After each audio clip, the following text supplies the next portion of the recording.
Vamos lá, pessoal. A gente vai começar aqui uma aulinha agora sobre leis ponderais, tá? Que é aquele momento da história em que a química se torna ciência, tá?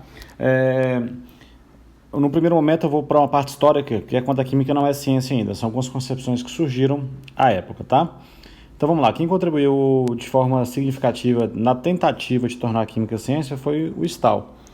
Esse cara aqui, ele criou algumas teorias, tá? Isso aconteceu no fim do século XVII, início do século XVIII, por aí assim, tá?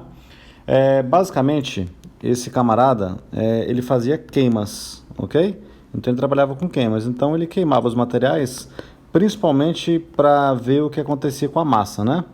Então vou deixar aqui um asterisco para vocês e vou deixar uma pergunta, né? Para você pensar nisso depois, assim, o que acontece com a massa do material, tá? E para isso ele trabalhava com balanças, tá? Então vamos desenhar aqui um primeiro processo que ele fez para a gente tentar explicar. Então seria mais ou menos assim, ó. Vou fazer aqui um desenho que seria para mim uma balança, que é esse potinho que eu estou colocando aí, tá? Gente, em cima dessa balança aqui, ele colocava um pedaço de carvão, tá? Então esse azulzinho aqui, ó, vou deixar escrito aqui, é um pedaço de carvão. Era um dos materiais que ele mais usava para fazer esses processos de queima dele, tá? Muito bem. Aí ele fazia a queima, que eu vou representar aqui uma seta, vou colocar um triângulozinho com o símbolo de queima e vamos analisar da seguinte forma, ó. A outra balança tá aqui. Aí qual aspecto visual que você enxergaria aqui? Você enxergaria umas cinzas, né? E uma fumaça saindo. Gente, quando fazia-se a medição da massa, aqui a gente começava mais ou menos em 15 gramas. E aí, pensa aí, dá um pause no vídeo e pensa, o que aconteceria com a massa na sua cabeça? Aí pensa um pouquinho, a massa vai diminuir, ok? Então ela vai para 0,05 gramas, tá? Eu vou colocar aqui ao lado uma parte bem importante para a gente ter um entendimento legal dessa aula. Eu vou colocar a explicação atual. Então vamos colocar aqui qual é a explicação atual. Bom, por que a massa diminui? Porque libera um gás, gente. O recipiente está aberto, libera um gás. Então eu pego aqui carbono sólido, essa seria a reação, tá? Que está reagindo com oxigênio gasoso e está dando CO2 gasoso. Podia dar monóxido de carbono também, que é o CO. Mas é o CO2 gasoso. Muito bem, aí esse gás escapa. Essa é a explicação atual. Gente, explicação essa que o Stahl ele não conseguia dar. Ele não tinha essa concepção química ainda. A química não estava estabelecida como ciência, tá? E para confundir um pouco mais a cabeça dele, ele faz uma outra experiência, que é a seguinte, ó. Você tem aqui uma balança, certo? Aí ele também vai colocar um material que eu já vou te falar qual é. Já vou colocar o símbolozinho aqui da queima. E aqui vai ter a balança final, tudo bem? Dessa vez eu vou colocar em cima da balança um pedaço de ferro, ok? Então vamos deixar escrito aqui para vocês. Ó, isso aqui é um pedaço de ferro. O que vai acontecer quando a gente queimar esse material?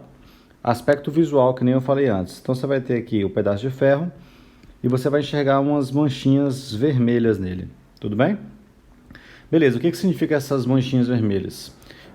Oxidação. Gente, um metal quando oxida, tipo ferro, quando ele vai ficando enferrujado, ele vai ficando com as marquinhas vermelhas. E ao observar a massa, acontece isso, ó, sai de 56 gramas e vai para aproximadamente 72 gramas, aumenta a massa.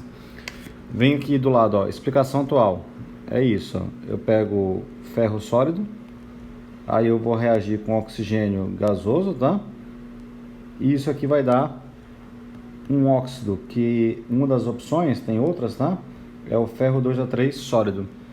Gente, como aqui formou um sólido, a massa aumenta, porque ele foi incorporado na balança, tudo bem?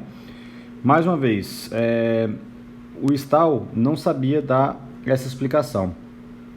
E aí ele vai pegar, ele vai dar uma explicação dele para esses dois fenômenos, que essa explicação ela é um tanto quanto bizarra, você vai entender.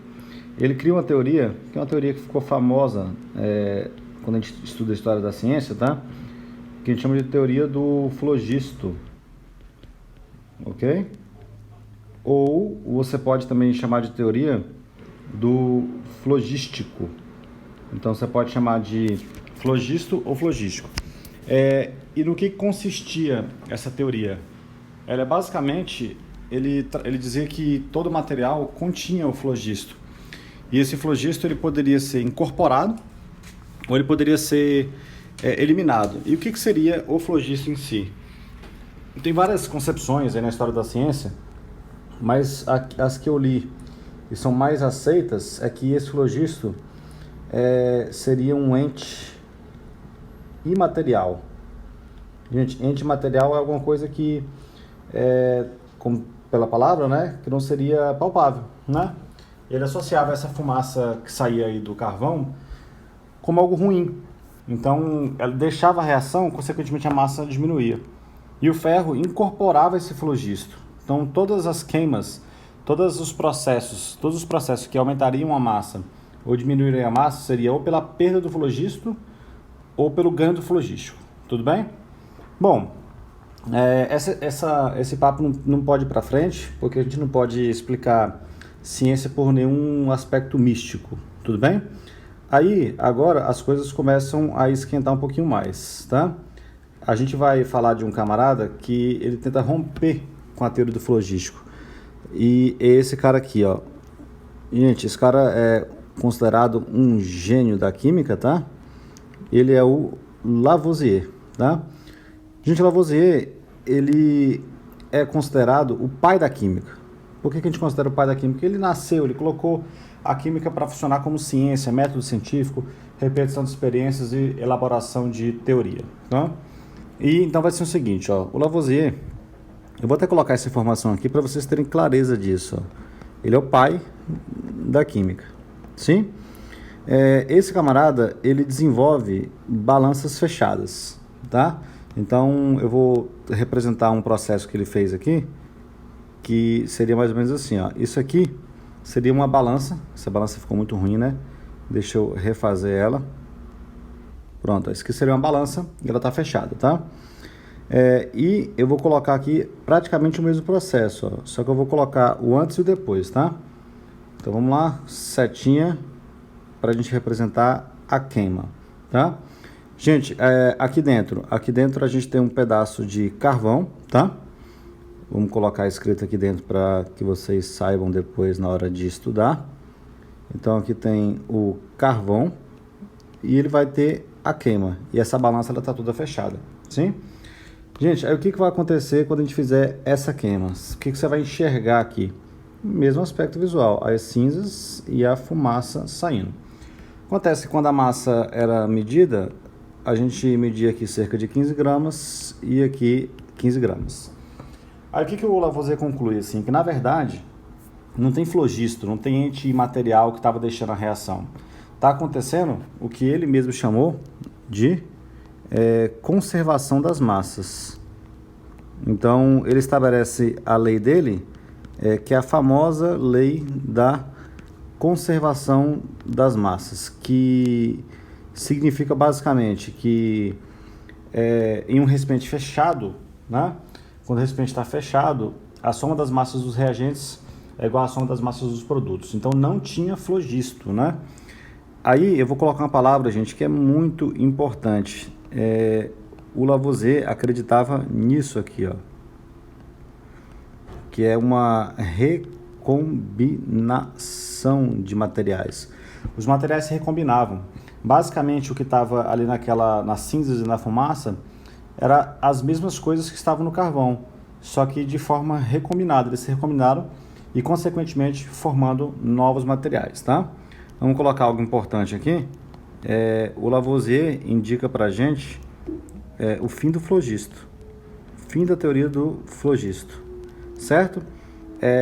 Ele começa a propor também, gente, reações, processos, que eu vou colocar aqui, ó. Vamos lá, olha para esse lado aqui. Ó, eu vou colocar um processo muito realizado por ele. Aí eu coloco aqui hidrogênio. Aí aqui eu coloco oxigênio, certo? E eu não posso escrever ainda muitas dessas substâncias, porque o Lavoisier não tinha essa ideia ainda de escrever H2, O2, H2O, isso não tinha, tá? Então era por escrita mesmo, hidrogênio mais oxigênio dando água. E aí eu vou colocar o que é simples para a lei de Lavoisier se o sistema estiver fechado. Eu coloco 2 gramas, aqui 16 gramas, aí aqui passa a ter 18 gramas, tudo bem? E aí é comum o Lavoisier fazer algo que a gente está acostumado muito com Dalton, né? Representar por simbologias. Eu vou criar minhas próprias simbologias. Seria mais ou menos assim, ó. O hidrogênio seria, sei lá, uma bolinha vermelha. Aí eu represento o oxigênio como uma bolinha azul. Consequentemente, para representar a água, desde que eu considere que a bolinha vermelha está pesando 16 gramas, ou desculpa, 2 gramas, e que a bolinha azul está pesando 16 gramas, aí eu tenho que representar então a água como se fosse uma bolinha vermelha juntamente a outra bolinha azul. Essa seria a representação. E em cima disso que eu estou colocando para vocês, ó, é que vocês conseguem observar justamente o que eu estou falando, que é a recombinação. Aí eu vou colocar outra palavra mágica importante, tá? Ele também cita essa palavra que também é citada por Dalton lá na frente, que nós chamamos de rearranjo. Então acontece aí um rearranjo de materiais, ok? E você pode perceber pelas bolinhas que estão sendo representadas aí. Tudo bem? Então, se você não pode olhar para Lavoisier e só olhar essa soma, gente, que 2, 16 e 18, porque isso é relativamente simples de ser observado. Você tem que olhar para esses aspectos que eu estou destacando, principalmente a recombinação e essa palavra, rearranjo. É disso que as provas mais gostam de cobrar de vocês. Tudo bem? Para finalizarmos nossa aula, vamos para a última lei. A gente vai falar aqui agora de um outro camarada que surgiu na sequência do Lavoisier. Ele é chamado de Proust, certo? É a lei de Proust. Gente, o Proust, ele tem uma lei que já vou colocar aqui de maneira direta, tá? Ele é conhecido como lei das proporções. Então, lei das proporções. E essas proporções são definidas, tá? Daqui a pouco você vai entender o que é uma proporção definida, tá? Na cabeça de Proust. Então, eu vou começar colocando um processo, que seria carbono. Aí, o carbono reage com oxigênio. Beleza? E esse processo aqui, ele daria gás carbônico. Então, carbono mais oxigênio, ele vai gerar gás carbônico. Tudo bem? E aí, você vai ver que não vai ter novidade, ó. Eu vou colocar o clássico, 3 gramas. Aí aqui eu coloco 8 gramas. E aqui eu vou colocar 11 gramas. Tudo bem? Para melhorar o entendimento, eu vou apagar a palavra gás carbônico aqui, tá? Eu vou colocar o seguinte, eu vou colocar uma substância X, não sabemos qual é, tá? Até porque, né, gente, carbono com oxigênio pode gerar tanto gás carbônico como monóxido de carbono, tudo bem? Beleza, aí vamos lá, vamos seguir aqui nosso raciocínio. Eu vou colocar 4 experiências, tá? Então aqui, essa experiência 1, essa aqui é a experiência 2, essa aqui é a experiência 3 e eu vou colocar uma quarta experiência. Então, isso aqui, gente, é como se fosse uma receita de bolo, né? 3 com 8 dá 11, então se eu quiser mexer na receita, eu vou mexer sempre em proporção, entenderam?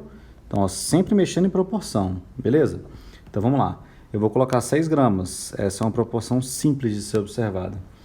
Consequentemente, aqui eu vou colocar 16 gramas e aqui eu vou colocar 22 gramas. Para quem não percebeu, o que aconteceu? Ó, daqui para cá, eu multipliquei por 2.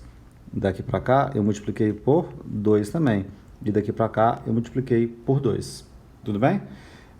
Aqui na quarta linha, eu vou colocar 9 gramas, multiplicando por 3. Aí aqui eu vou colocar 24 gramas. Consequentemente, aqui eu vou colocar 33 gramas. Beleza? Aí, o que é importante? Ó, eu posso mexer com qualquer número. Por exemplo, gente, se eu quisesse ter multiplicado por 1,2, poderia. E às vezes as provas fazem isso. Eu vou colocar um número não tão difícil, mas eu vou colocar, sei lá, um número diferente. Eu vou multiplicar pelo número que eu quiser. A quarta linha pode ser o número que eu quiser. Aí vamos lá, eu vou multiplicar por 5, beleza? Então, ó, vou colocar aqui essa linha. Deixa eu mudar essa cor aqui, que vai ficar melhor de vocês perceberem, ó. Pronto, ó lá, ó. Aqui por 5, tá bom? Aí, onde é que eu vou chegar? Eu vou chegar em 15 gramas, beleza? Aí, 8 vezes 5, aí eu vou chegar em 40 gramas, tudo bem? Aí, se eu somar as duas coisas, aí aqui eu vou ter 55 gramas, tá? Agora vamos para a parte mais importante de Proust. É você perceber o seguinte, ó. É você entender o que são as proporções.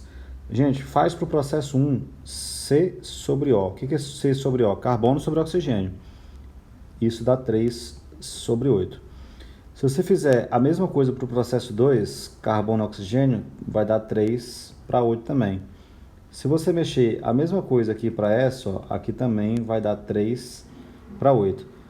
E se você mexer aqui e chegar e fizer 15 sobre 40, vai dar 3 sobre 8.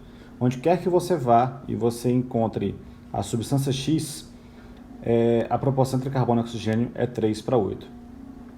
Por que eu coloquei substância X? Porque eu te garanto que, pelo simples fato de isso aqui ter dado 3 sobre 8 e de todos esses aqui terem dado 3 sobre 8, eu te garanto que a substância X é a mesma, porque a proporção está sendo mantida. E isso é o mais importante para vocês, tudo bem? Se por um acaso eu fizesse uma reação aqui, eu vou fazer inclusive essa reação, ó, vou fazer essa reação número 5, tá? Aí eu coloco, por exemplo, 12 gramas, sim? Aí eu coloco aqui 16 gramas.